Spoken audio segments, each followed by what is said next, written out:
Hi. இன்னைக்கு நம்ம உளுந்து கஞ்சி பற்றி தான் பார்க்க போகிறோம். இன்னைக்கு திருவாரூரில் காலையில் சரியான மழை 8 மணிக்கு ஆரம்பிச்சுது.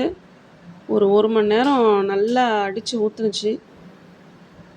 அக்னி நட்சத்திரத்தில் மழை பெய்கிறது நல்லா தான் இருக்குது. கொடைக்கானலில் ஊட்டியில் இருக்கிற மாதிரி இருக்குது. கிளைமேட் ரொம்ப நல்லா இருக்குது. உளுந்து கஞ்சிக்கு நான் ஏற்கனவே பொடி பண்ணி வச்சுருந்த பவுடர் வச்சு தான் செய்ய போகிறேன். உளுந்து கஞ்சி பவுடர்னு ஏற்கனவே வீடியோ போட்டிருக்கேன், அதை பாருங்கள். அதுக்கு ஃபஸ்ட்டு நான் தேங்காவை பொடி பொடியாக கீறி வச்சுருக்கேன். 2 ஏலக்காய் எடுத்து வச்சுருக்கேன். நீங்கள் துருவி கூட வச்சுக்கலாம். தேங்காய் துருவல் ஒரு முடி வேணும். நான் இன்றைக்கி ஒருத்தருக்கு தான் செய்ய போகிறேன். அடுப்பில் பாத்திரத்தை வைக்கிறதுக்கு முன்னாடி, அடுப்பு ஆன் பண்ணுறதுக்கு முன்னாடி ஃபஸ்ட்டு பாத்திரத்தில் நான் ஒரு 5 ஸ்பூன் ஏற்கனவே பொடி பண்ணி வச்சுருக்க உளுந்து பவுடர் போட்டுக்கிறேன். உளுந்து கஞ்சி பவுடர். இதில் ஆல்ரெடி கருப்பு உளுந்து, அப்புறம் பச்சரிசி, 1 கப்பு கருப்பு உளுந்து, 1/4 கப்பு பச்சரிசி, ஒரு ஏலக்காய் போட்டு வறுத்து நான் அரைச்சி வச்சுருக்கேன். அதை ஒரு 5 ஸ்பூன் எடுத்துக்கிறேன். இனிப்புக்கு 2 ஸ்பூன் நாட்டு சர்க்கரை. நீங்கள் வெல்லம், ஜீனி எதுனாலும் எடுத்துக்கலாம். அதை ஆட் பண்ணிவிட்டு பொடி பொடியாக நறுக்கி வச்சுருக்க தேங்காய் அதை அதில் போட்டுட்டு தண்ணியை ஊற்றிக்கலாம். நான் 1 டம்ளர் தண்ணி ஊற்றுறேன், கொஞ்சம் கெட்டியாக கஞ்சி பதத்துக்கு வேணும்னு. நீங்கள் இன்னும் தண்ணி ஆட் பண்ணிங்கன்னா நல்லா தண்ணியாக இருக்கும் கஞ்சி. தேங்காய் போட்டுட்டு உப்பு கொஞ்சோண்டு போட்டுக்கணும், அப்போ தான் இந்த இனிப்பு எடுத்து கொடுக்கும். அப்புறம் அடுப்பை ஆன் பண்ணிக்கலாம். போட்டுட்டு அடுப்பை ஆன் பண்ணிவிட்டு கிண்டிகிட்டே இருக்கணும்.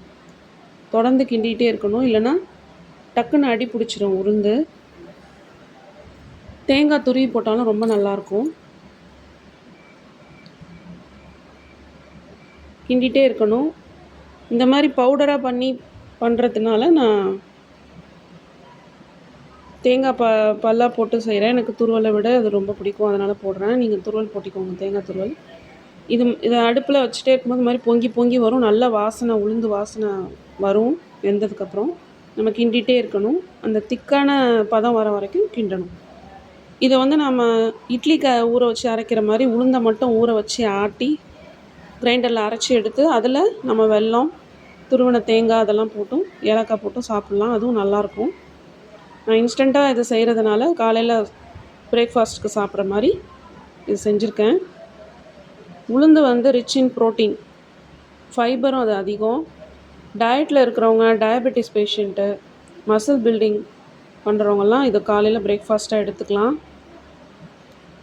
இதில் கால்சியமும் மெக்னீஷியமும் அதிகமாக இருக்கிறதுனால இடுப்பு வலி, கைகால் வலி இருக்கிறவங்களாம் சாப்பிட்லாம். அதே மாதிரி போன் ஜாயின்ஸ்க்கெலாம் ரொம்ப ஃபேவர் பண்ணும். அயனும் ரிச்சு உளுந்தில். அளவாக சாப்பிடணும். அதிகமாக எடுத்துட்டால் வயிறு உப்புன மாதிரி ஒரு ஃபீலிங் இருக்கும், செரிமானம் ஆகாது. தேங்காயும் நல்ல கொழுப்பு கொடுக்கும். உளுந்து கஞ்சி ரெடி ஆகிடுச்சு. ரெண்டுமே ஸ்கின் அண்ட் ஹேருக்கு ஹெல்த்தி ஃபுட்டு தான். செஞ்சு பாருங்கள், நல்லா டேஸ்ட்டாக இருக்கும். சாப்பிட ஹெல்த்தியான ஃபுட்டும் கூட, குழந்தைங்களுக்கெல்லாம் கொடுக்கலாம்.